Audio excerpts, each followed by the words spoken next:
Hello there, and welcome to another episode of Star Wars Galaxy of Heroes.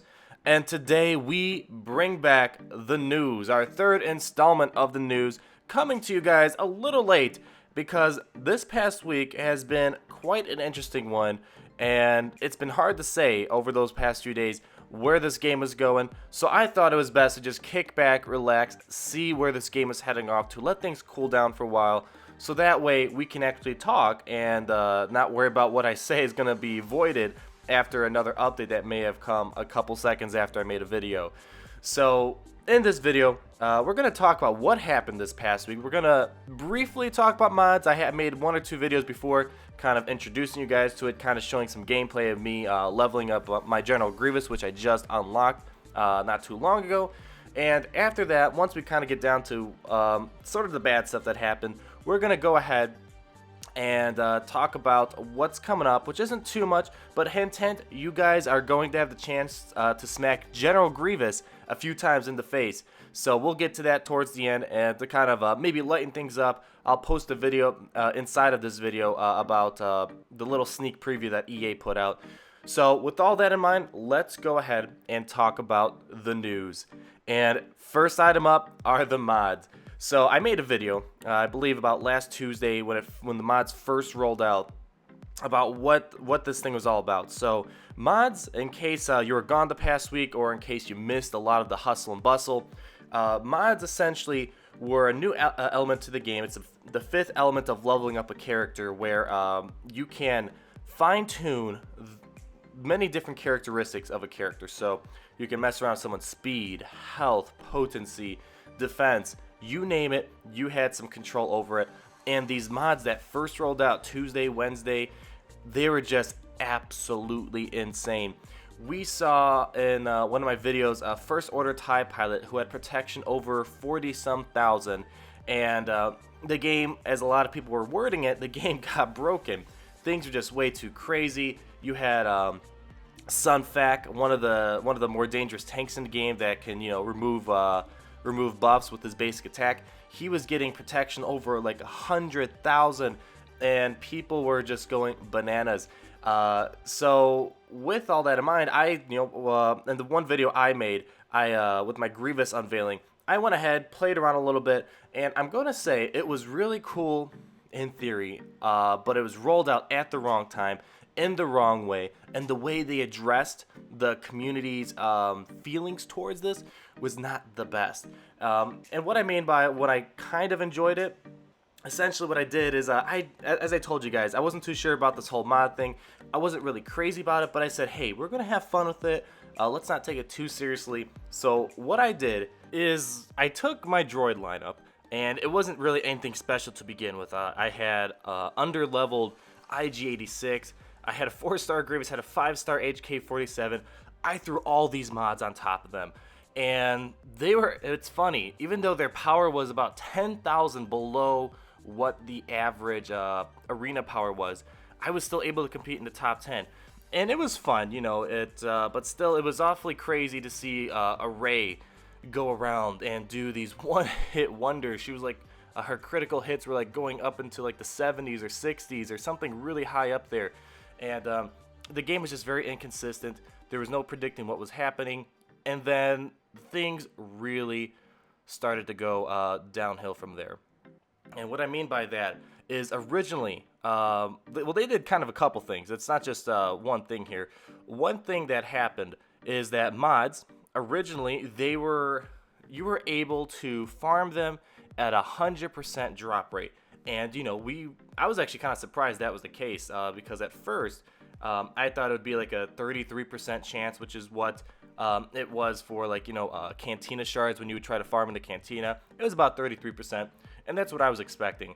I was very surprised to see it be 100% drop rate. So for about a day or two, people were able to go to the mod battle table and the mod challenge table, and they were able to farm at 100% drop rate. So people who would farm in the, let's say, the health mod challenge, they would go into the tier 3, and they would just go ahead and auto the battles or, do the sim ticket. And people would just get, about 10 mods right away with no problem. Well, eventually, the developer came out and they made a couple changes to that. They went ahead and said, oh, you know what? We are going to rework the mod drops and mod battles and mod challenges, and they will no longer be a 100% drop rate. But they will slightly be higher than the character shards from the Squad Cantina battles. So that really turned people off, and that's where pre-crafting 2.0 surfaced from.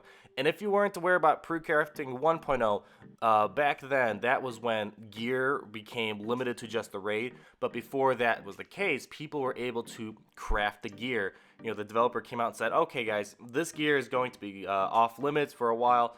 And they kind of specified which ones they were, like the Furnace, Droid Collar, yada, yada, yada. And people were able to pre-craft that. And then they had a big advantage come once the update pushed out. They were the only ones to be able to go out there and gear up characters before anyone else could. So and then, you know, EA came out. They made a statement saying it wasn't that bad. We're not going to talk too much about that. But then, yeah, pre-crafting 2.0. That is talking about how people were able to get a ton of these huge level mods, like tier 5 mods or whatever, and they were able to toss them onto their characters. And this was, you know, it's not like this was intentional behavior on the user's part. You know, we were just playing the game. We're just, you know, we're smashing the auto button or whatever and getting the mods. Well, after that update, people weren't able to farm at high of a rate with these mods. For example, I saw a ton of pictures on Reddit of people, they would do like 16 sim tickets, and they would only get one mod. And this was really upsetting for people. So that's number one that kind of started opening the wound to this problem. Number two is that the fact that they updated how you were leveling mods. So before, when you would level up a mod, you would sometimes get like what they call the developer that is, they would call it a lucky roll, and you're able to level up mods pretty pretty substantially fast than normally. Well, they went ahead and they got rid of that lucky roll, as they called it, and essentially mods became more expensive to level up. I believe if you had a tier 7 mod or something like that, it would take about over 1 million credits to max out that mod. 1 million credits, which is getting, and now that's really tightening the budget in terms of our credits. We already have to level up characters. We already have to put gear on the characters. We already have to pay to star up a character. And now we have to go ahead and pay a lot of money for these tier 7 mods, and even for tier 5 mods. They're still rather expensive. It's somewhere over like it's around like 300, 500,000, so they're not cheap to even max those out. So that was number two. They made things more expensive in the game. And then the next thing that came out is that, well, this was kind of beforehand, but the mods, when they were first initially rolled out, you had to use Cantina energy. And that's probably the most valuable energy in the game. It regenerates very slowly. And it's very valuable. You can get some really good characters in the Cantina, but now they diverted it to where you have to dedicate it to either mods or characters. But if you want to complete the daily challenges, you have to at least do 3 Cantina battles. So right there, you're spending at least 24 minimum on character shards when you could have used that 24 energy on, let's say, trying to gather some mods for your character, because at that time, they were super valuable. If you didn't have it, you were just getting absolutely wrecked in the game. And then to top all that off, and when you kind of keep all that stuff in mind, people were dumping crystals, tons of credits, crystals for credits. And then about Thursday or Friday, the developer heard all of these complaints. A lot of complaints were coming out by the community. Team Instinct, which is one of the biggest whale guild in the whole entire game. Like, we're talking to people who spend like literally thousands of dollars like a week, or like tons of money. Let's just say tons of money. I don't know the exact number. Even they came out and expressed their concern about this game, pre-crafting 2.0, everything I talked about. So the developer came out and said, okay, here's what we're gonna do. We are going to nerf mods. So they nerfed mods, and they're at a point where they're a bit more reasonable. They're not turning 4-star characters into super gods or something like that. And that just pretty much tossed people over the edge. People spent, just from their pockets, hundreds of dollars, maybe $20, whatever it may be. They spent a lot of money leveling up these mods, getting these mods, because they were super important to have. People like me, I had over 15 million in credits. Granted, I did spend about 6 million on General Grievous, so those remaining 8 million credits that I had, I dumped into mods, and I put those mods on characters that I would never have considered putting them on if these mods were so substantial like they were before. And then if you want to remove those mods, put them on different characters, you're at least spending over 100 grand to remove all tier 5 mods from 5 characters and putting them on new ones. So it was a rather expensive endeavor, and people felt like they were victims of bait and switch tactics, stuff like that, because essentially they incentivized something to get you to spend lots of money, invest a lot of your resources, and then they come around, nerf it to the point where you really didn't have to spend the money, and they became almost invaluable. I mean, they're still somewhat valuable, but got to the point where people felt like they got scammed in a way. So EA was losing a lot of money. Apple and Google are getting tons of refund requests for this game, and they're not happy either. So long story short, the past week was kind of a mess, and I was hoping there'd be more statements coming from the developer, EA, Capital Games, whomever. But ever since the last patch where they said we're nerfing all this stuff, people it just got silent. It's been several days, and they haven't said a word. So it's kind of where it is right now. Personally, for me, I will admit I did get a little bummed. I spent all these credits, I spent all my crystals I saved up, and I felt like I honestly did waste a lot of my resources. And pretty much all of us, from Team Instinct to the little guy who's just free to play, we're just kind of crawling away from this. I mean, there are probably a small percentage of people who are still absolutely loving the mods since day one, and that's awesome. I mean, I could see that's cool. But a lot of people, they did walk away kind of bummed, and we kind of have our tail between our legs, just kind of getting out of this thing. And it seems like EA Capital Games, they're just trying to sweep this under the rug for the meantime, and hoping it just all goes away. And it is quite disappointing. But you know what? It is what it is for now. It's kind of interesting to see where the game is going. They have been losing a lot of money, so these mods could possibly be rolled back, but I cannot imagine them rolling back all these mods and expect not to refund people at least crystals of some sort or credits. So that's it for that. And also, yeah, I just thought about this now. During all those problems, during the fiasco, there was these little like stabs, I guess, that weren't really helping the problem. For example, they were giving out free Chewbacca shards. I think it was like 10 or so for about 2 or 3 days. And that was really driving people crazy. I know why they did that. I believe they announced that Chewbacca was going to be added to the Star Wars Battlefront game for PlayStation, Xbox One, and PC. So I'm guessing that's why they gave out free Chewbacca shards. But with that, people were just posting memes around the clock about this, and it was pretty funny. But yeah, it didn't help the cause. Some people just got 10 Chewbacca shards for a 4-star Chewbacca that they have, or they were able to toss in the shard shot best case scenario. So that didn't help their cause either. So with all that in mind, we're going to kind of close that chapter up, and in the next video, assuming that mods are still around, I'm going to go ahead and post a more in-depth video on a mod guide. I've been around for a while, and mods do still make a slight difference. As you all know, before the update, your Ray was more of a coin toss. So whoever's Ray goes first, it was kind of a hit or miss. You might be the first one going, they might be the first one going. But now with mods, you can change that coin toss to an absolute insurance that you're going to go first. So you can make your race slightly faster than most people, ensuring that you go first. And so there is still a little bit of strategy, but they are definitely not as powerful as before.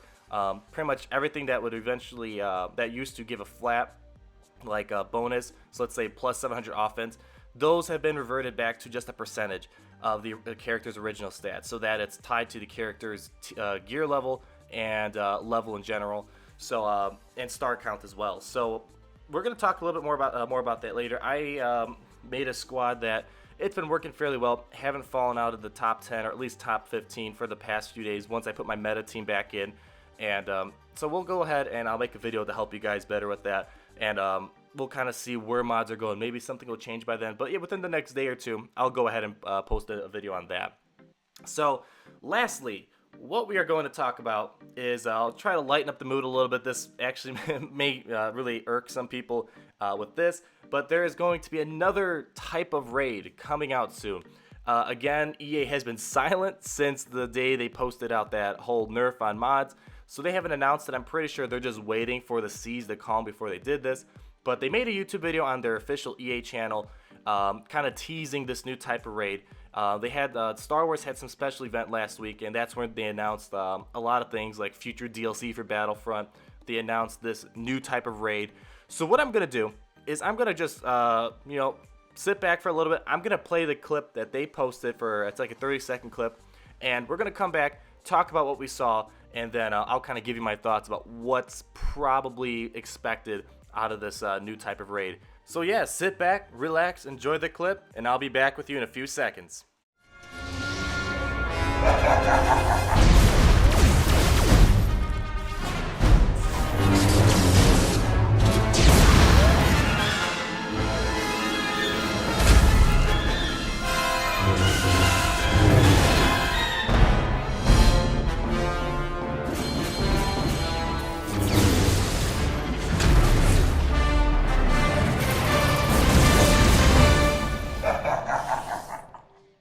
Alright, you guys have just seen it, so let's take a few minutes here to talk about what we just saw there.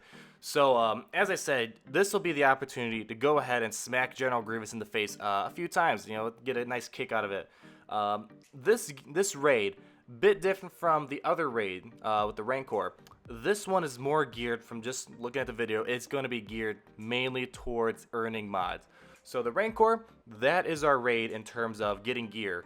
Before, you were able to earn tier 6 and tier 7 mods, but they actually took those away from people and gave them instead just a really high level tier 5 mod.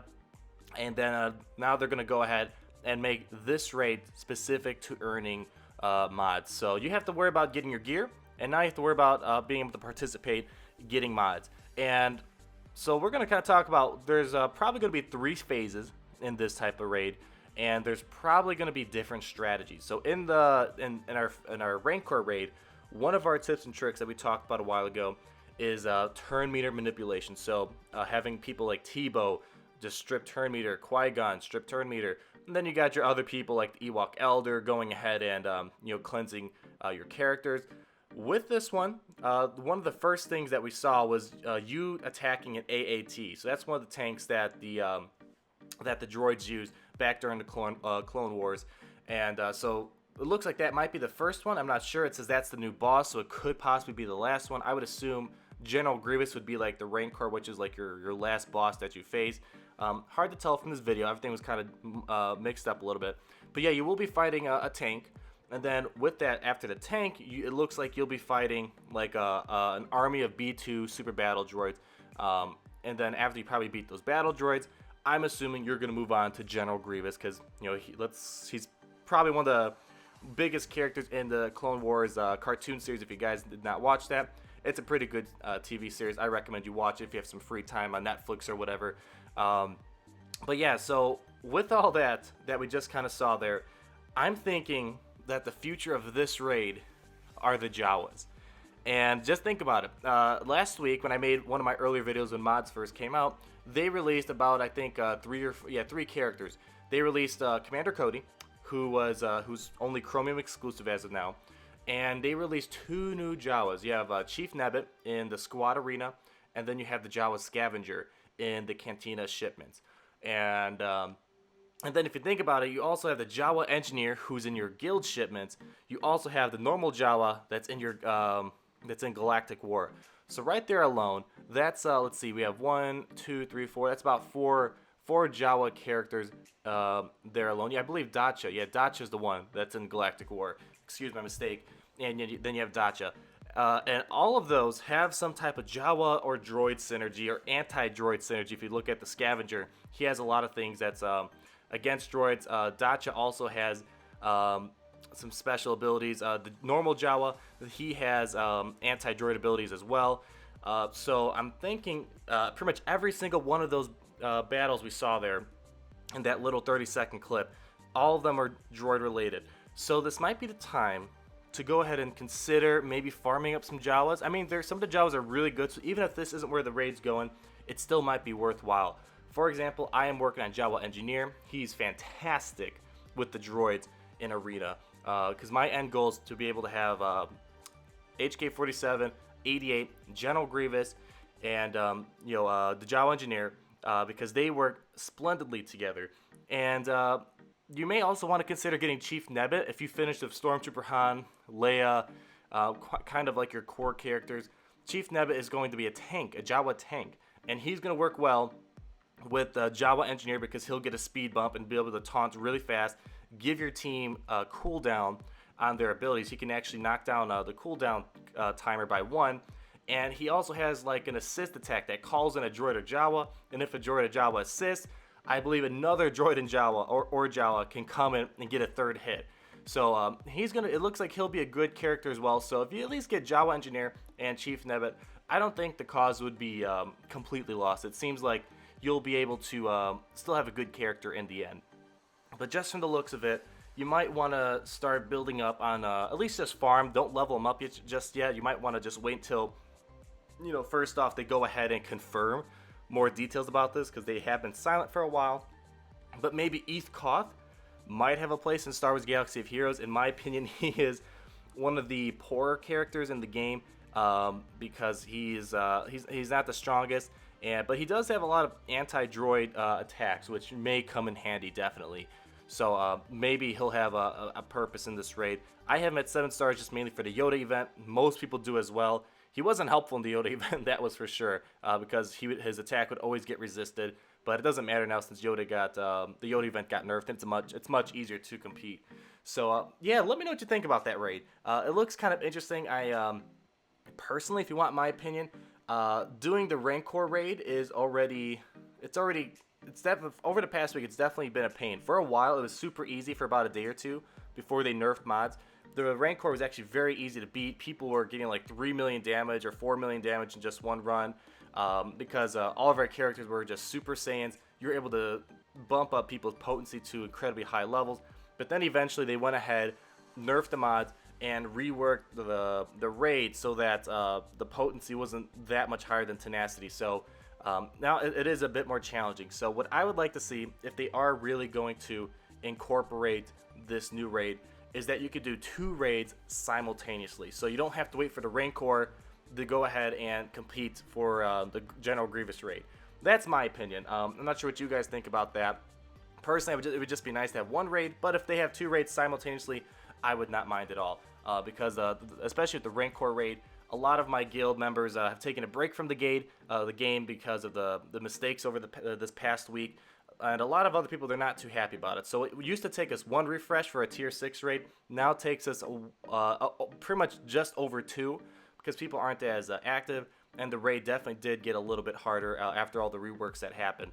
So yeah, let me know what you guys think about this new raid. Let me know what you think about what happened with all these updates the past week.